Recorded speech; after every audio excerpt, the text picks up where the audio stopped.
Une rencontre à la Maison-Blanche, la troisième depuis le mois de février, entre le président américain Donald Trump et le Premier ministre israélien Benjamin Netanyahou. Parmi les points de discussion attendus aujourd'hui, l'Iran, 15 jours après les bombardements américains sur les sites nucléaires, les négociations autour d'un éventuel cessez-le-feu à Gaza et la place d'Israël dans la région.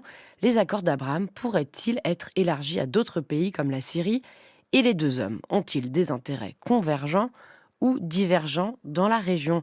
Pour répondre à toutes ces questions, j'ai le plaisir d'accueillir Amélie Ferret. Bonjour. Bonjour. Merci d'avoir accepté notre invitation. Vous êtes chercheuse à l'IFRI, l'Institut français des relations internationales, responsable du laboratoire de recherche sur la défense. Alors, première question, que sait-on de cette visite? À quoi va-t-elle servir selon vous?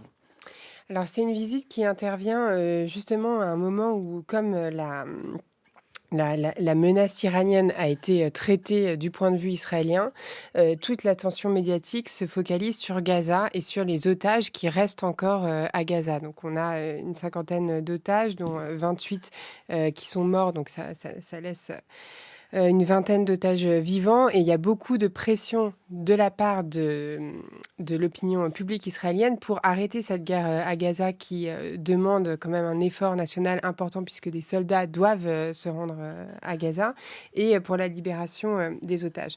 Après, ce qu'il y a à l'agenda de cette rencontre, c'est évidemment une vision un peu plus globale sur le jour d'après, pas seulement à Gaza, mais aussi au Moyen-Orient.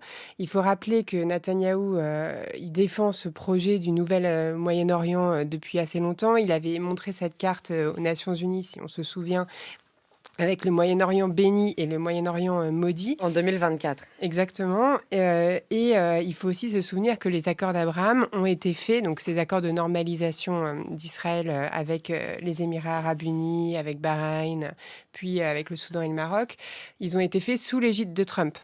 Et donc là, la question, c'est comment Netanyahou va négocier pour sortir par le haut de cette guerre et pour justement essayer de créer un moment avec un accord de normalisation plus large et en même temps marginaliser, si possible, la question palestinienne. Le quotidien La Croix titre fait sa une aujourd'hui sur l'obsession du grand Israël avec cette photo dont vous parliez à l'instant, et écrit dans son article: sous pression de son parrain américain, Benjamin Netanyahou va tenter de louvoyer comme il l'a fait pendant 30 ans. Vous partagez cette analyse, Amélie Ferret? Oui, tout à fait. Après, ça dépend ce qu'on appelle louvoyer, mais voilà, Netanyahou sait faire de la politique. Ça fait très longtemps qu'il est là. Il sait gérer les États-Unis. C'est aussi quelqu'un qui a été ambassadeur en fait pour Israël à New York, donc il connaît très très bien la politique intérieure américaine. Et toute la question, mais c'est une question récurrente, c'est en fait la relation et les leviers et la dynamique qui peut se créer entre Israël et les États-Unis. Parce qu'aujourd'hui, Israël est dans une situation d'impunité. En fait, Israël peut faire, puisqu'ils ont des capacités militaires extrêmement fortes, ils peuvent faire beaucoup sur la scène internationale. Les seuls qui soient capables de vraiment, qui ont un levier sur Israël, c'est les États-Unis. Il faut rappeler qu'on a 22 milliards d'aides américaines qui a été versée en Israël. Par ailleurs, les États-Unis, c'est quand même 40 000 soldats au Moyen-Orient, donc c'est quand même très très large. Et il faut rappeler que même si il y a toute cette volonté de diversifier les sources d'énergie, de sortir des hydrocarbures, etc., le Moyen-Orient reste en fait aujourd'hui incontournable parce que on a des routes gazières et des routes pétrolières. Est-ce que c'est aussi pour ça que Donald Trump aimerait obtenir un cessez-le-feu à Gaza? Je ne sais pas si Trump aimerait. En fait, Trump, il aimerait obtenir un cessez-le-feu à Gaza parce que il a envie de construire ce narratif de président qui arrive là où tout le monde a échoué. Et quoi de mieux que résoudre le conflit israélo-palestinien pour ça. Et donc, voilà, ça renforce ce narratif d'homme visionnaire qui arrive par la seule force de sa volonté à refaire un Moyen-Orient. Après, il y a aussi des intérêts. Et là, je dirais que les intérêts, ils sont surtout sur la Syrie. C'est-à-dire que si on a effectivement une stabilisation de la Syrie, on pourrait avoir une réouverture de routes gazières. Et donc, on pourrait...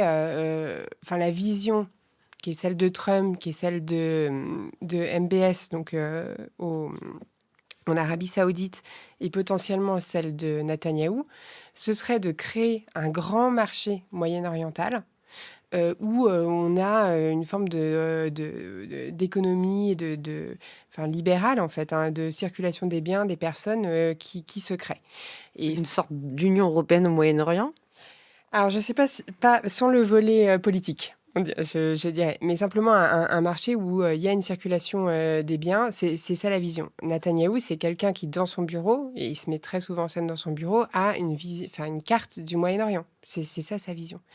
Mais le problème principal de cette vision, c'est la question palestinienne. C'est-à-dire à quel point l'absence de règlement sur la question palestinienne empêche en fait cette vision. Et aujourd'hui, c'est ça le point d'achoppement principal. Et on va en parler longuement tout à l'heure avec Laetitia Bucaille qui va nous rejoindre à 8h20. Encore un mot sur ce que vous venez d'évoquer, les accords d'Abraham. Est-ce qu'ils sont bien au menu des discussions entre Donald Trump et Benjamin Netanyahou? Vous évoquiez la Syrie. L'Arabie saoudite, elle, semble, tant qu'il n'y a pas de reconnaissance de l'État palestinien, ne pas vouloir s'engager vers une forme de normalisation des relations avec Israël. Mais la Syrie pourrait, au terme de cette rencontre, faire un pas de plus vers... Euh, En fait, sur la Syrie, donc il y a la question du Liban et la question de la Syrie. Sur la Syrie, il y a eu des territoires qui ont été pris, notamment sur le Golan, par Israël. Israël a par ailleurs bombardé 70%, d'après les estimations, du potentiel militaire syrien. Et l'idée, ce serait d'échanger ces territoires et la souveraineté de ces territoires contre un accord de paix, que ce soit un accord bilatéral sous la forme de ce qui s'était passé en Égypte, puisque Israël avait rétrocédé les territoires du Sinaï, ou que ce soit dans le cadre d'un accord global type normalisation. Après, là, il y a une incertitude sur est-ce que Israël a vraiment intérêt à avoir une Syrie forte et stable à sa frontière, ou est-ce qu'elle a plutôt intérêt à avoir en fait un État failli où elle puisse avoir ce qui s'appelle une liberté opérationnelle, c'est-à-dire la possibilité de faire des frappes régulièrement. Et c'est pas la même chose au Liban. Est-ce que ça sert plutôt d'avoir un Liban un peu déstabilisé et faible, mais où on puisse gérer la menace militaire, ou est-ce qu'il faut un Liban reconstruit? Et je pense que c'est un peu ça la question, et c'est là où on ne sait pas exactement ce que Netanyahou pense sur ça. On pourrait presque dire que c'est plus Donald Trump qui plaide donc pour une extension des accords d'Abraham. Tout à fait. Et enfin, ça dépend, parce que pas sur l'Arabie Saoudite, mais sur la Syrie, oui. Et il faut voir que même si Donald Trump a effectivement soutenu son allié israélien dans les frappes sur l'Iran, il a quand même mis des limites. Il a mis des limites sur la question du changement de régime et de l'ayatollah Khomeini, et donc de sa potentielle élimination par Israël. Mais sur le dossier syrien, il a aussi négocié unilatéralement avec la Syrie sur la levée des sanctions. Et ça, les Israéliens n'étaient pas d'accord. Et c'est la même chose sur les Houthis. Il a fait le cessez-le-feu avec les Houthis sans inclure Israël. Et d'ailleurs, il a aussi parlé directement avec le Hamas pour la libération de l'otage américain Edan Alexander sans référer aux Israéliens. Donc, on a quand même une relation où c'est pas Netanyahou qui mène la danse. Il doit composer avec Trump, et justement, ce sera sa capacité à entraîner Trump vers sa vision et à lui montrer qu'ils ont des intérêts communs qui va jouer ici. Sur l'Iran, vous venez de commencer à en parler, Amélie Ferret. On sait que ça va être aussi au cœur des discussions. Comment vous pourriez nous décrire ce qui s'est passé après cette guerre de 12 jours, ce cessez-le-feu actuel, ce retournement un peu spectaculaire avec les bombardements américains le 22 juin? Qu'est-ce qu'ils vont se dire, Benjamin Netanyahou, sur ce dossier-là et Donald Trump? Alors déjà, sur la question de l'Iran, il faut savoir que c'était quand même pas vraiment une surprise. C'est-à-dire que ça fait des mois et des mois que les Israéliens disent on va taper l'Iran parce qu'on ne peut pas vivre avec un programme nucléaire iranien sur la tête. Et pourquoi ils ne peuvent pas vivre avec un programme iranien? Parce que Israël est le seul État qui détient la bombe dans la région. Et si vous avez un autre État qui détient la bombe, ça veut dire que dans 30 ans, 50 ans, vous pouvez avoir une coalition d'États arabes anti-Israël qui font une intervention conventionnelle sans que Israël puisse agiter la menace nucléaire. Donc c'est pour ça que c'était impossible. Donc sur l'Iran, en fait, les Américains ont livré des systèmes clés qui ont permis que les Israéliens mènent la danse, notamment les systèmes THAAD, donc THAAD, qui sont des systèmes pour détruire les missiles balistiques. Il y en a un qui a été livré par Biden, le deuxième par Trump. Donc il y avait quand même un go. Après, sur la question donc, des bombes pénétrantes, effectivement, Trump a rejoint Netanyahou et donc c'est un pari gagné pour Netanyahou.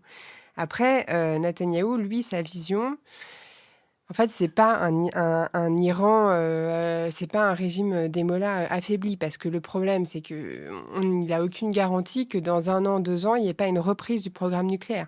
Et a fortiori, s'il y avait eu une bombe nucléaire, on peut se dire que du côté iranien, le territoire aurait été sanctuarisé et qu'il n'y aurait pas eu les frappes. Donc, pour lui, la vision, c'est vraiment un changement de régime. Et d'ailleurs, il y a l'héritier Pahlavi qui est arrivé en Iran. D'ailleurs, il le dit. En fait, il faut toujours écouter ce que disent les acteurs. Netanyahou dit qu'il veut un changement de régime. Et je pense que la vision de Netanyahou, c'est de laisser pourrir la situation pour en fait, alimenter un changement de régime par la population iranienne.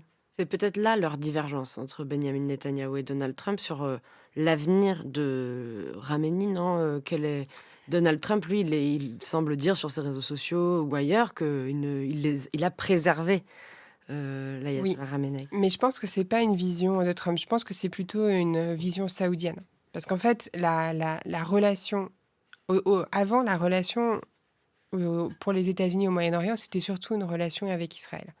Avec Trump, notamment avec Trump 2, c'est un petit peu différent. Lui, pour lui, l'acteur principal du Moyen-Orient, c'est quand même l'Arabie Saoudite. Ils ont fait enfin là, il a fait sa visite, il a conclu à plus de 142 milliards d'investissements avec l'Arabie Saoudite. En plus, il y a des liens interpersonnels.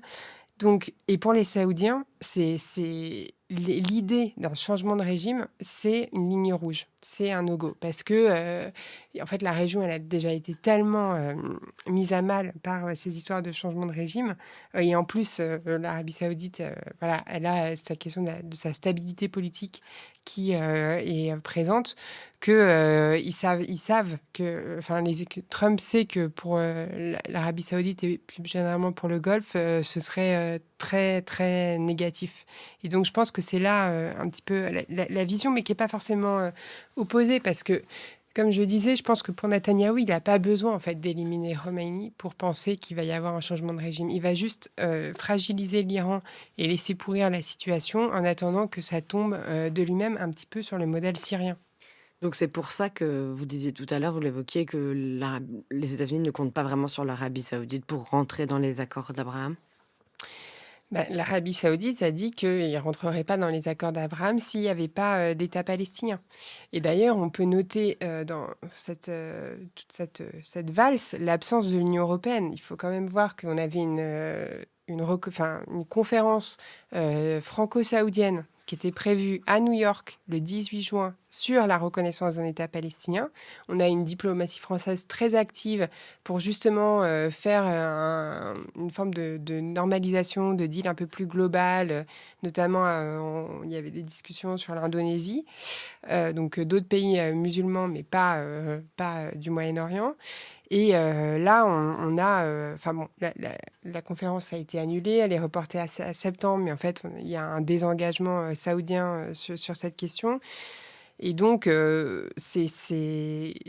on en revient toujours en fait à la question palestinienne et au fait que on ne pourra pas avoir justement une paix dans la région et un État, enfin un marché commun dans la région si on ne règle pas la question palestinienne. Et on va parler longuement avec vous, Amélie Ferret et Laetitia Bucaille, dès 8h20, de cet accord de cessez-le-feu. Que contiendrait-il? Peut-il vraiment voir le jour et quelles seraient ses conséquences? Un dernier mot peut-être avec vous avant le journal de 8h sur la situation politique intérieure de Benyamin Netanyahou, parce que ça compte aussi.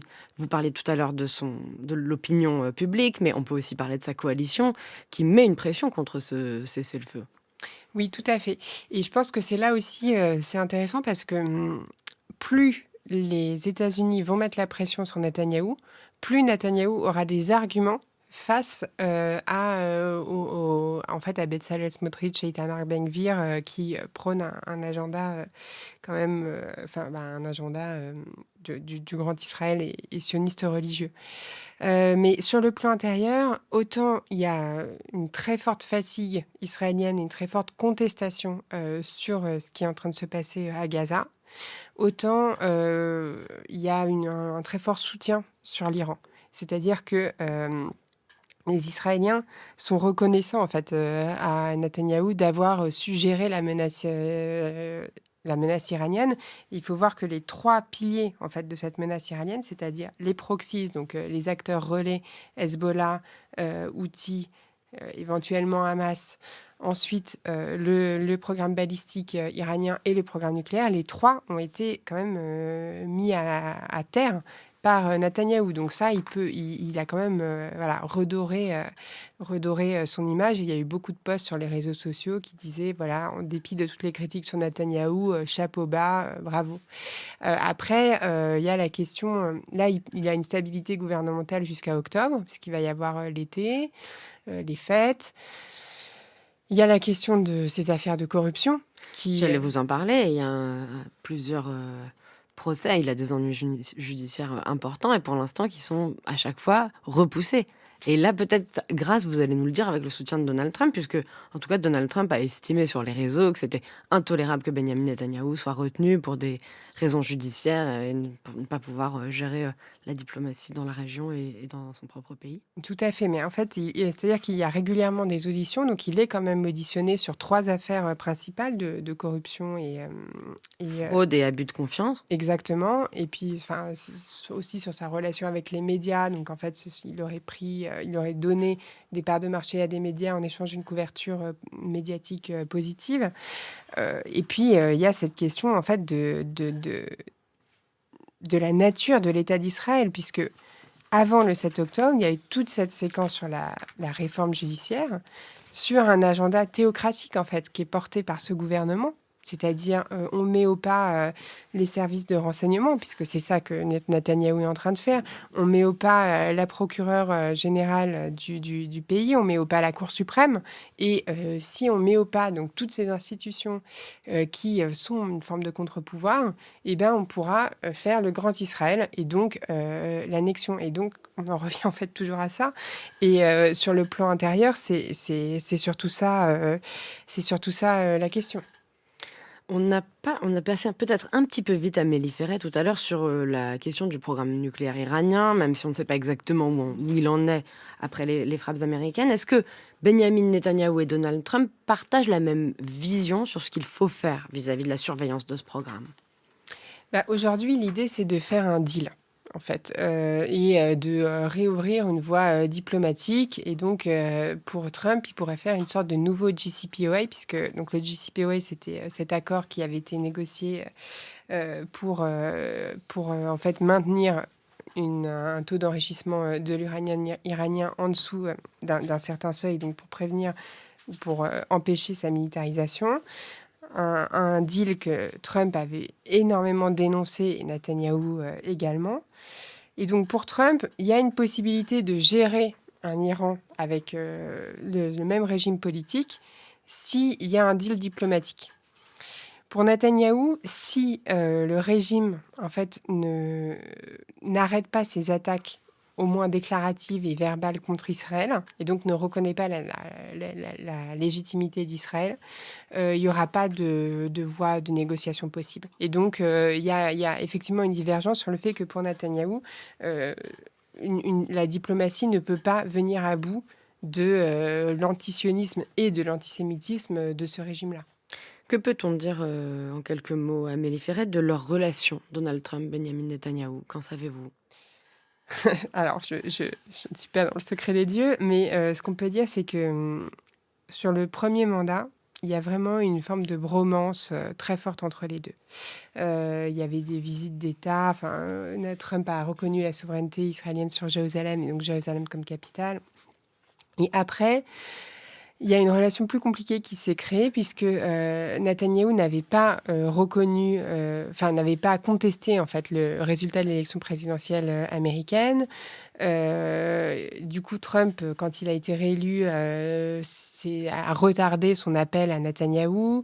Donc il y a une, je pense qu'il y a un climat d'intérêt, mais en même temps de méfiance. Et du point de vue de Trump, Netanyahou, c'est quand même plutôt quelqu'un qui est incontournable, mais qui reste un peu de la vieille garde et donc une relation Merci. compliquée. Merci Amélie Ferret. Vous restez avec nous. On continue de parler de cette situation et de cette rencontre à la Maison Blanche. Mais d'abord, le journal, puisqu'il est 8 heures. Très bon réveil sur France Culture.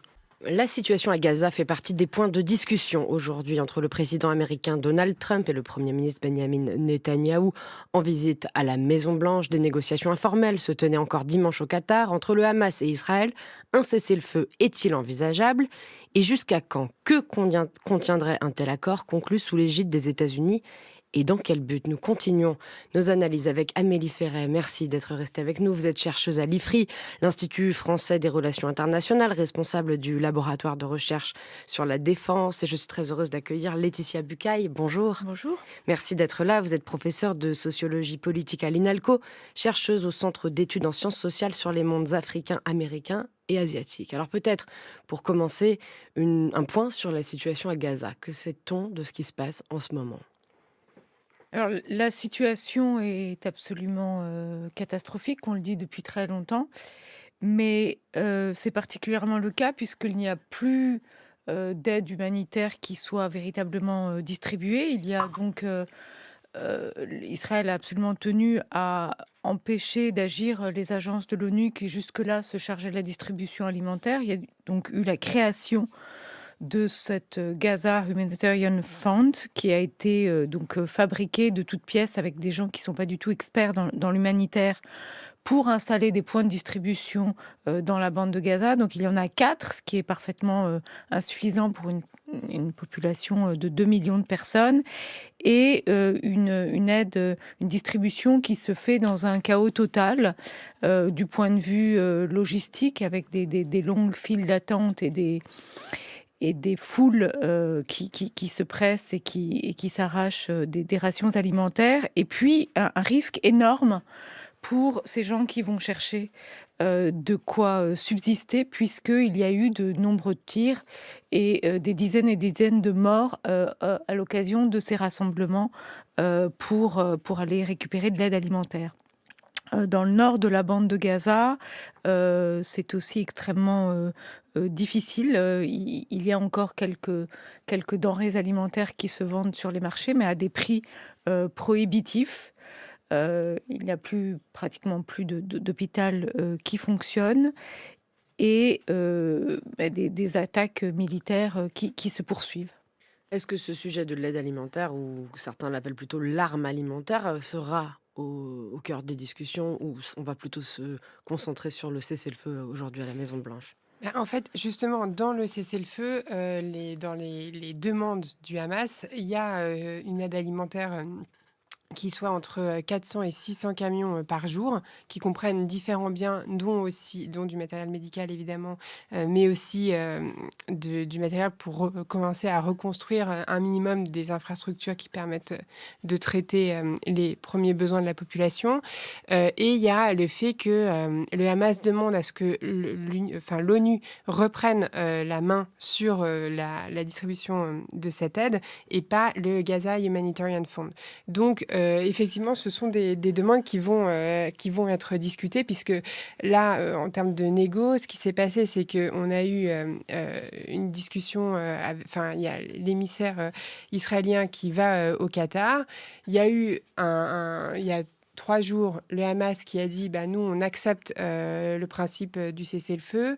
Et là, la question, c'est est-ce que les Israéliens, et en fait Netanyahou, va effectivement accepter le cessez-le-feu, ou est-ce qu'il va essayer de faire capoter cette négociation comme ça a été le cas précédemment?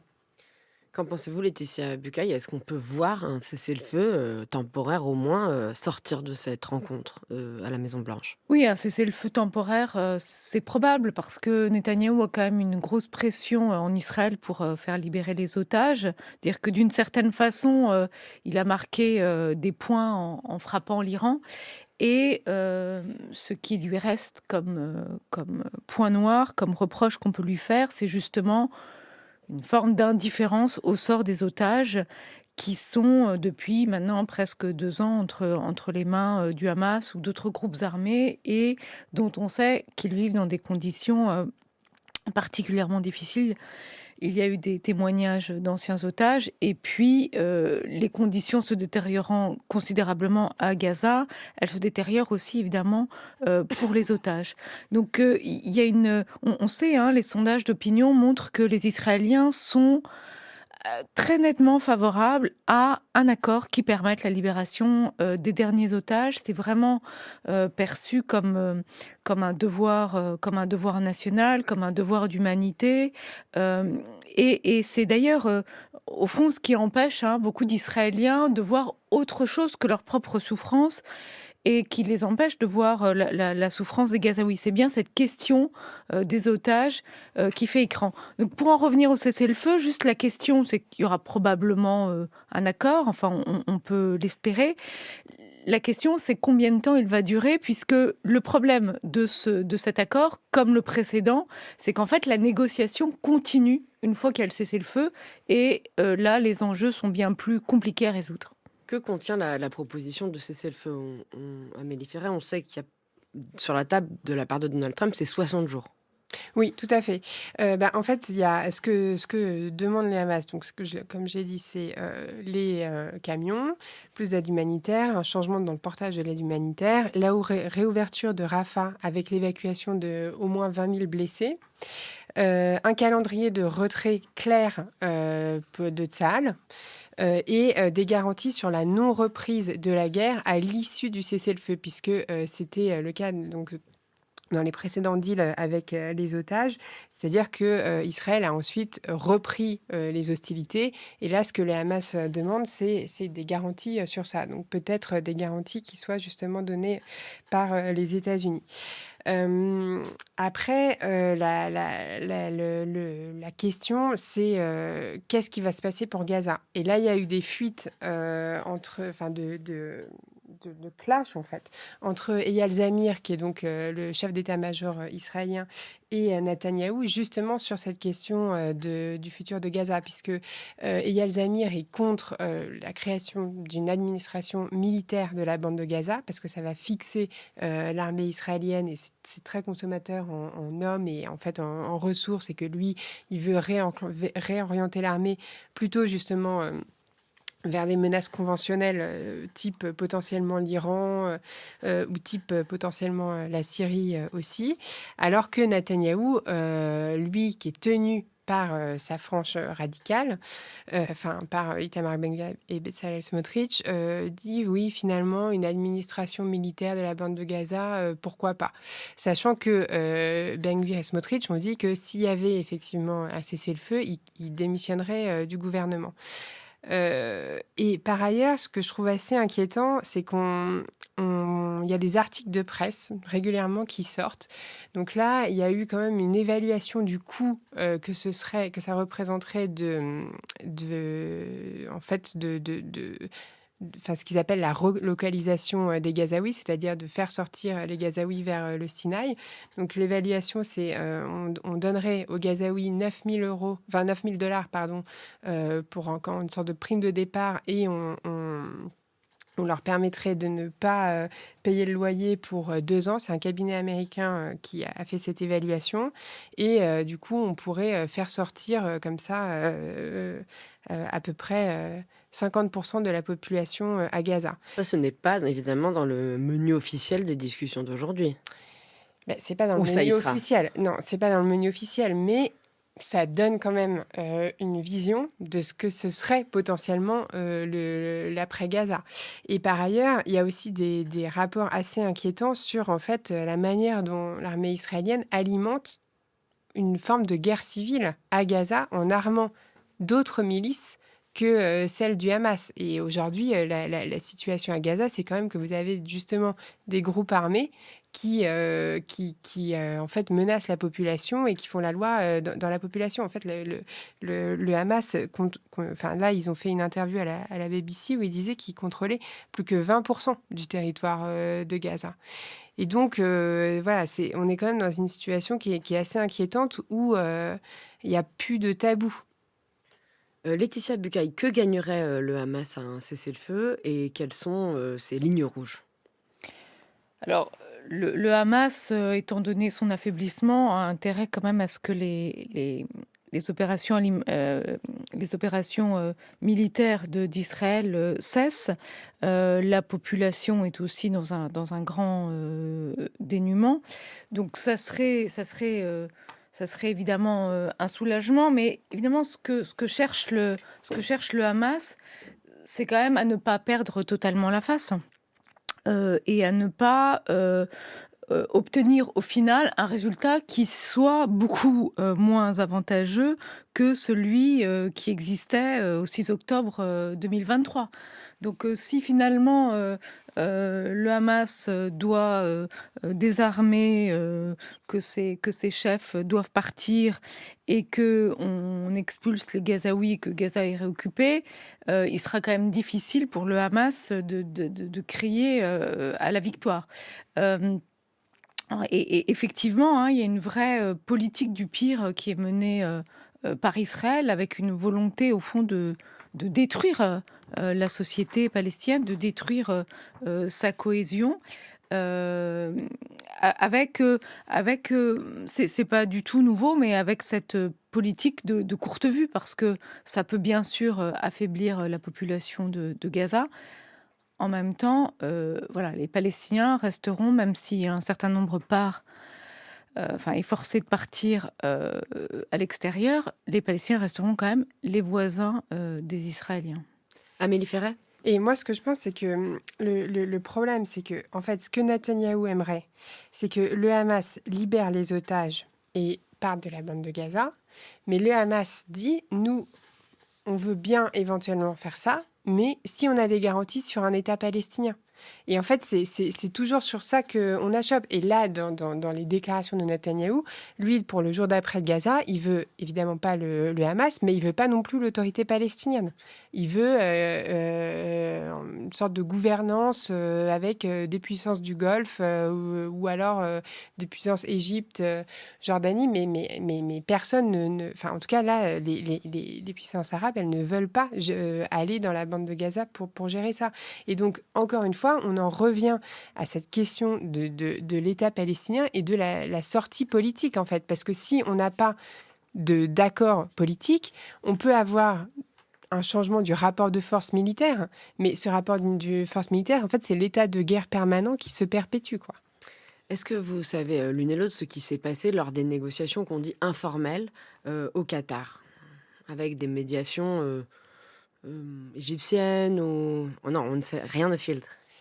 Si, bah justement, ce qui a filtré, c'est que le Hamas avait dit OK, mais finalement, Netanyahou a remis certaines conditions et donc du coup, ça a fait capoter le truc. Mais de toute façon, le Qatar et l'Égypte, enfin voilà, ils écoutent ce que disent le Hamas et ils essaient de faire la libération des otages, mais la puissance, elle est surtout du côté quand même américain et israélien.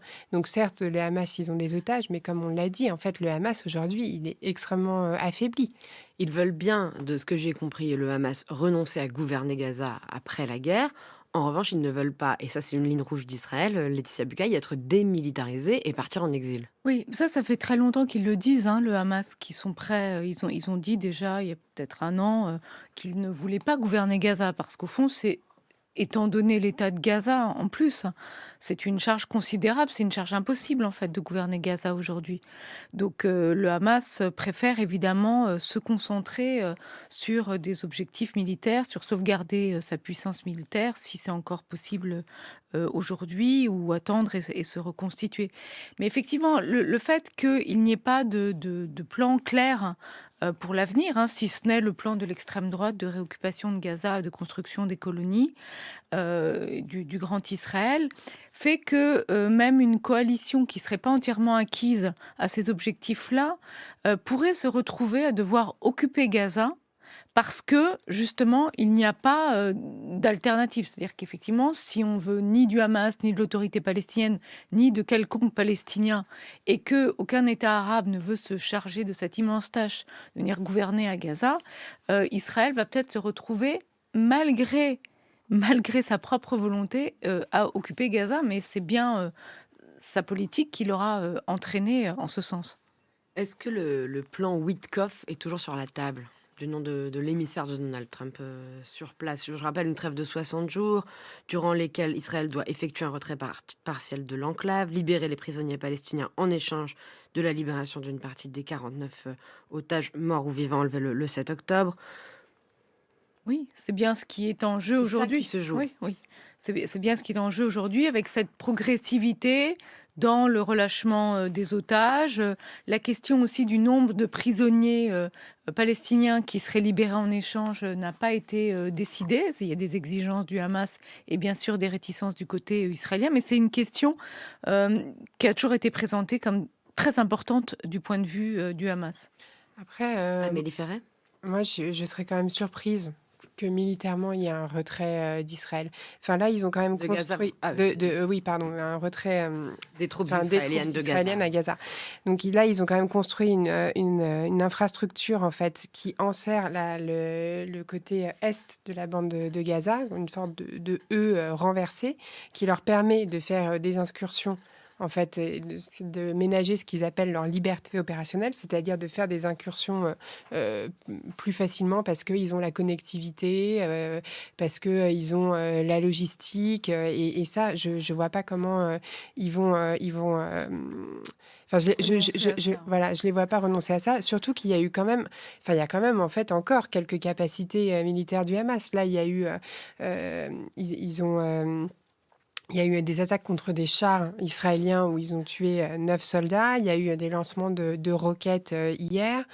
Donc même si 95% du leadership du Hamas a été éliminé, il y a quand même, et en plus, enfin, il y a quand même un risque militaire à basse intensité, sans compter qu'il y a aussi, comme on le disait, plusieurs milices. Donc il y a des milices pro-israéliennes, mais il y a aussi d'autres groupes armés, et puis il y a personne, enfin voilà, il y a la possibilité pour des individus de récupérer des IED, donc ces explosifs, parce que il y a beaucoup d'explosifs, soit parce que les maisons sont piégées, soit récupérés des Israéliens pour faire des attaques. Enfin.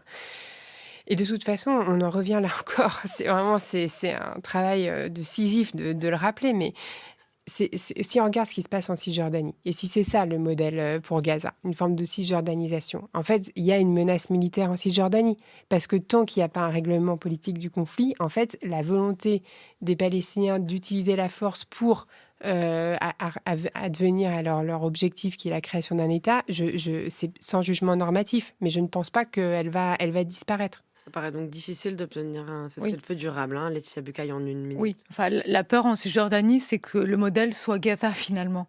Merci, Voilà. merci à toutes les deux d'être venues sur France Culture ce matin. Amélie Ferret, chercheuse à l'IFRI, Institut français des relations internationales, responsable du laboratoire de recherche sur la défense. Et merci à vous, Laetitia Bucaille, professeure de sociologie politique à l'INALCO, chercheuse au Centre d'études en sciences sociales sur les mondes africains, américains et asiatiques. Il est 8h40 sur France Culture.